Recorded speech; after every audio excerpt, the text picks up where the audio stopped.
Hello sir. Ano pong kailangan nila? Isang gin nga. Ha? Ay, sorry. Mag-apply lang sana ako ng trabaho eh. Okay po. Ano pangalan? Douglas Padilla. Padilla po apelyido niyo, sir? Hindi. Yung totoong pangalan po sana, sir. Douglas Richards. Totoo na po ba yan? Hindi pa rin. Sir, walang oras para makipaglokohan. Ay, sige ka Rod. Seryoso na. Kevin Douglas. Okay, tama na nga.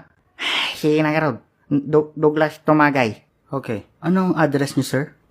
Kahit saan. Yung tirahan niyo po, sir. Yung kung saan kayo nakatira? Saan po? Oo nga. Kahit saan. Wala kayong bahay, sir? Hindi. Meron naman. Nakatira ako doon sa bahay ng tropa ko kay Eric. Pero nagagalit kasi sa akin lagi yung nanay niya eh. Sabi ko, lagi nyo na lang akong pinapagalitan. Pag kayo hindi pa tumigil, lalayas na ako dito.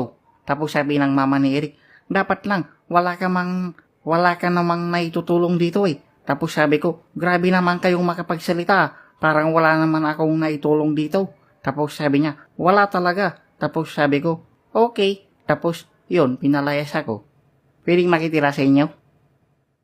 So, wala kang bahay? Oo, wala.